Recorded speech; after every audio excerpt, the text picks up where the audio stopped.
Hello, പുതിയൊരു വീഡിയോയിലേക്ക് എല്ലാവർക്കും സ്വാഗതം. ഇന്ന് ഒരുപാട് സന്തോഷത്തിലാണ്, പറഞ്ഞറിയിക്കാൻ വയ്യാത്ത സന്തോഷമാണ്. നമ്മൾ ഒരു 2 മാസം മുമ്പാണ് ഞാനൊരു വീഡിയോ ഇട്ടിരുന്നു. സൗത്ത് റെയിൽവേ സ്റ്റേഷനിൽ ഒരു പെൺകുട്ടീനെ, അവിടെ 3 വയസ്സുള്ള കുഞ്ഞിനെ നമ്മൾ രക്ഷിച്ച് റോസ്മേരി സിസ്റ്ററിൻ്റെ അടുത്ത് ആക്കിയ കാര്യം. അപ്പോൾ എനിക്കത് 2400 പേരോളം കണ്ടിട്ടുണ്ട്. അപ്പോൾ അതിൽ ഒരു കമൻറ്റ് എനിക്ക് ഈ അടുത്ത ദിവസം വന്നു കേട്ടോ. ഇൻബോക്സിൽ ഒരു കമൻറ്റ് വന്നു, ബീന ചേച്ചി അല്ലേ എന്ന് മാത്രമേ ചോദിച്ചിട്ടുണ്ടായിരുന്നു. ഞാൻ റിപ്ലൈ കൊടുത്തു, അതെ എന്താണ് കാര്യമെന്ന് ചോദിച്ചപ്പോഴത്തേക്കും പിന്നെ തുടരെ അവർ സംസാരിക്കുമായിരുന്നു. അപ്പോൾ അവർ പറഞ്ഞത് അവരുടെ മകളാണ് അതെന്നും അവരുടെ മകളെയും കുട്ടീനെ ഏറ്റെടുക്കാൻ അവർ തയ്യാറാണെന്നും ഇനി നാണക്കേടോ മാനക്കേടോ ഒന്നും നോക്കുന്നില്ല. ആ അമ്മയ്ക്ക് ഭയങ്കര വിഷമമാണ്, അമ്മ ഉറങ്ങാറില്ല, തൻ്റെ ആദ്യത്തെ മകളാണ്, ആ മകളെ ഓർത്ത് എപ്പോഴും ടെൻഷനാണ്. അപ്പോൾ ഈ കഥകളൊന്നും അറിയില്ലായിരുന്നു. അന്ന് അവൾ വീട്ടിൽ കുഞ്ഞുമായിട്ട് വന്നപ്പോൾ ഞങ്ങൾക്ക് അങ്ങനെ ഒരു സാഹചര്യമായിരുന്നു. അവിടെ ഉള്ളത് 2 പെൺകുട്ടികളാണ്, നന്നായിട്ട് പഠിക്കുന്ന കുട്ടികൾ, അവർക്കൊരു ഭാവി വേണമല്ലോ എന്നോർത്ത് വളരെ ദുഃഖകരമായി വളരെ വിഷമിച്ച് തന്നെയാണ് അവളെ വീട്ടിൽ നിന്ന് പുറത്താക്കിയത്. പക്ഷെ അവൾ ഇത്രയൊക്കെ പീഡനങ്ങൾ സഹിച്ചു എന്ന് കേട്ടപ്പോൾ വളരെ വിഷമമായിരുന്നു.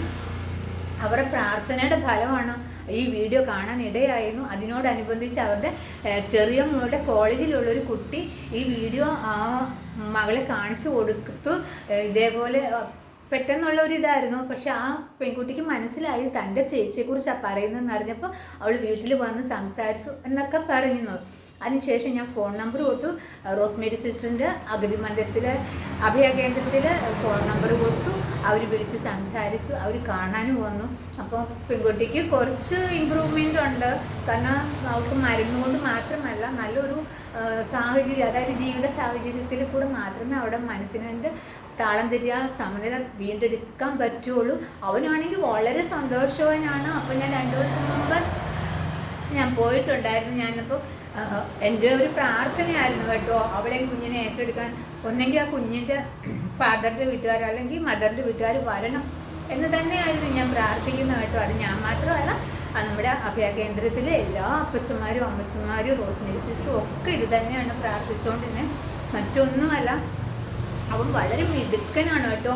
അവന് എപ്പോഴും എന്നെക്കുറിച്ച് സംസാരിക്കും. അത്ര ബിനാമേന്ന് എന്നെ വിളിക്കുന്നത്. എനിക്കപ്പോൾ ഭയങ്കര ഒരു 2 ദിവസം മുന്നേ ഞാൻ ചെന്നു പറഞ്ഞല്ലോ, എൻ്റെ ബുള്ളറ്റ് നിർത്തി ഞാൻ ഇറങ്ങുമ്പോഴത്തേക്കും അവൻ പറന്ന് ഒരു പക്ഷിക്കുഞ്ഞിനെ പോലെ എവിടുന്നറിയില്ല ബിനാമേന്ന് വിളിച്ചിട്ടുണ്ട്. ആകെ കൂടി എന്നെ 2 പ്രാവശ്യം കണ്ടിരിക്കുന്നു. എൻ്റെ ഓർമ്മശക്തി എത്ര വലുതല്ലേ. അവിടുത്തെ അപ്പച്ചന്മാരും അമ്മച്ചന്മാരും ഒക്കെ സംസാരിച്ചിട്ട് കേട്ടിട്ടായിരിക്കും കേട്ടോ മറക്കാത്ത കുഞ്ഞ്. അപ്പോൾ അവനോട് ഒരുപാട് എന്താ പറയുക അപ്പൂപ്പന്മാരും അമ്മൂമ്മമാരും ഒക്കെ ഉണ്ട്. അവന് വിട്ടിട്ട് പോകാൻ വിഷമമാണ്. എന്നാലും അവൻ്റെ ജീവിതത്തിൽ ചില കാര്യങ്ങൾ അവൻ മറന്നു കളയെ തന്നെ വേണം അല്ലേ. അപ്പം വീട്ടുകാർ ഈ സൺഡേ, ഞാനിപ്പോൾ ഈ വീഡിയോ എടുക്കുന്നത് വ്യാഴാഴ്ചയാണ്, വെള്ളി ശനി ഞായറാഴ്ച അവർ വരുന്നുണ്ട്. അവർ വന്ന് ആ മോളെ കൂട്ടിക്കൊണ്ട് പോകാമെന്നും അവരുടെ ആൾക്കാരോട് ബന്ധുക്കളോടൊക്കെ സംസാരിക്കുകയൊക്കെ ചെയ്തു. അവർക്ക് തുടർന്നുള്ള ഇവിടെ വന്ന് ഡോക്ടറെ കാണൂ, അല്ലെങ്കിൽ അവിടെ നാട്ടിൽ നമ്മുടെ കുറച്ച് കേരളത്തിൽ തന്നെയാണെങ്കിലും കുറച്ച് ഒരു തെക്കൻ ജില്ലയാണ്, കുറച്ച് ദൂരമാണ്, എന്നാലും അവർ കൊണ്ടുവരാം അവിടെ നിന്നും ഒക്കെ പറഞ്ഞു. പിന്നെ റോസ്മേരി സിസ്റ്ററിൻ്റെ അടുത്ത് അവർ കാണാൻ വന്നപ്പോൾ സിസ്റ്റർ എന്നോട് പറഞ്ഞിരുന്നത് എന്താണെന്ന് വെച്ചാൽ, ഈ പെൺകുട്ടി ഇങ്ങനെയൊക്കെ ചെയ്തത് അത്ഭുതം തോന്നുന്നു. കാരണം ഇവിടെ മാതാപിതാക്കൾ വന്നപ്പോഴത്തേക്കും അവർ വളരെ സാമ്പത്തികമായിട്ടൊക്കെ വളരെ ഉയർന്ന ഒരു ആൾക്കാരാണ്. അപ്പോൾ അവളെ കൊണ്ടുപോയാലും അന്വേഷിക്കുമല്ലോ, ഇനി റോഡിലോട്ട് ഇറങ്ങി പോകാനോ അല്ലെങ്കിൽ അവർ റോഡിലോട്ട് ഇറക്കി വിടത്തില്ല. അവർക്ക് ജീവിക്കാനുള്ള ചുറ്റുപാടൊക്കെ ഉണ്ട്. അവരുടെ മൂത്ത മോളല്ലേ. അപ്പോൾ അത് കേട്ടപ്പോൾ ഒരുപാട് സന്തോഷമായി. അപ്പോൾ ആ കുഞ്ഞാവ ഇതെല്ലാം മറന്ന് അവന് നല്ലൊരു ജീവിതം ഉണ്ടാവണം, ആ മോക്ക് നല്ലൊരു ജീവിതം ഉണ്ടാവണം. അവൾ ചെറിയ പെൺകുട്ടിയാണ്, 10-28 വയസ്സ് ഇല്ല, 10-26 വയസ്സോളം തോന്നുന്നു. ഞാൻ ആ വീഡിയോയിൽ പറഞ്ഞിട്ടുണ്ട്, ചെറിയ പെൺകുട്ടിയാണ്. അവിടെ ശരീരം മുഴുവനും വട്ടച്ചൊറിയെന്ന് വരുന്നത്, അതായത് നമ്മുടെ ജീവിത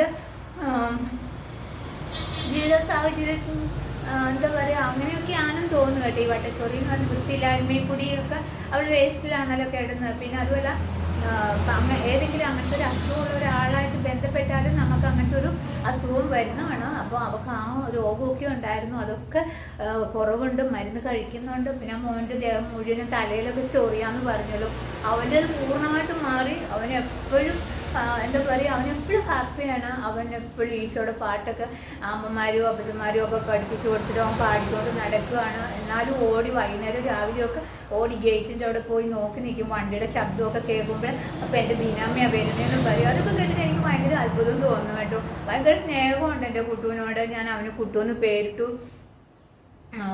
പിന്നെന്താ, ഇനി മുന്നോട്ടുള്ള ജീവിതത്തിൽ എൻ്റെ കുട്ടീന് നല്ല ജീവിതം കിട്ടണം, അവന് നല്ല വിദ്യാഭ്യാസം വേണം, അവന് നല്ല സ്കൂളിൽ പഠിക്കണം, അവന് നല്ല ഫുഡ് കിട്ടണം, നല്ല വസ്ത്രം കിട്ടണം, പൊന്നുമോൻ നന്നായിട്ട് പഠിക്കണം. അതൊക്കെ എൻ്റെ ഒരു വലിയൊരു ആഗ്രഹമായിരുന്നു.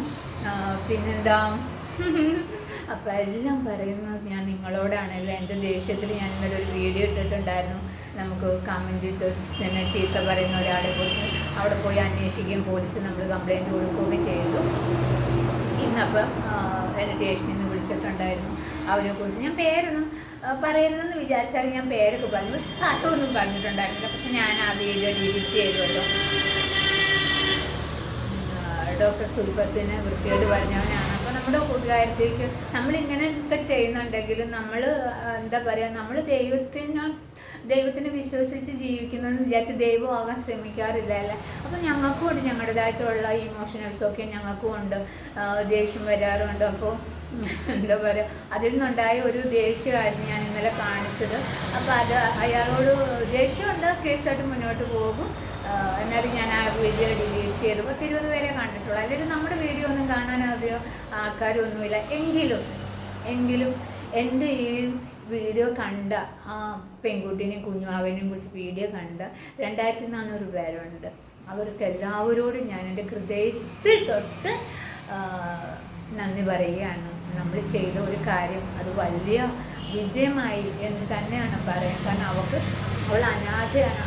ആ കുഞ്ഞ് അമ്മ മാത്രമാകുമ്പോഴത്തേക്കും അവളോട് സമര ഒരു തെറ്റിയ സ്ത്രീയും കൂടി ആകുമ്പോൾ അവൻ്റെ ഭാവി എന്തായിരിക്കുമല്ലോ. എനിക്കതൊക്കെ ഭയങ്കര വിഷമമായിരുന്നു. പക്ഷെ നമ്മുടെ ഇന്നത്തെ സാഹചര്യത്തിലൊന്നും നമുക്കൊരു കുഞ്ഞിനെ ദത്തെടുക്കാനോ വളർത്താനോ ഒന്നും പറ്റില്ല. കാരണം ഒരുപാട് ഫോർമാലിറ്റീസാണ്.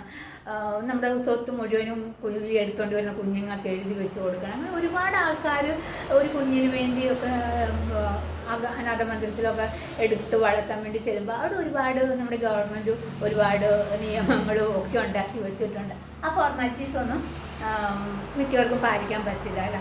അപ്പോൾ അവൻ അങ്ങനെ ഒന്നും വേണ്ടി വന്നില്ല. അവൻ്റെ അമ്മയുടെ അച്ഛൻ്റെ അമ്മയുടെ സഹോദരിമാരുടെ കൂടെ പോവുകയാണ് സൺഡേ. അപ്പം ഞാൻ സൺഡേയിൽ പോകുന്നുണ്ട്. പക്ഷെ ഞാൻ വീഡിയോ ഒന്നും എടുക്കില്ല കേട്ടോ. കാരണം അവർക്ക് സമൂഹത്തിൽ ജീവിക്കേണ്ടേ അല്ലേ. പക്ഷെ എന്താണെങ്കിലും പോകുന്ന ഒരു സങ്കടമുണ്ട്. നമ്മളെ കൊണ്ട് ഇങ്ങനെ ചെയ്യാൻ പറ്റിയല്ലോ എന്നൊരു സന്തോഷമുണ്ട്. അപ്പം എന്തും പറയുന്നത് ഞാൻ നിങ്ങളോടാണല്ലോ അല്ലേ. അതുകൊണ്ട് നിങ്ങളോട് ഞാൻ പറയുന്നത്. അപ്പോൾ ഓക്കെ, ഇഷ്ടമുണ്ടെങ്കിൽ സബ്സ്ക്രൈബ് ചെയ്യണം കേട്ടോ. ചെയ്യുമോ?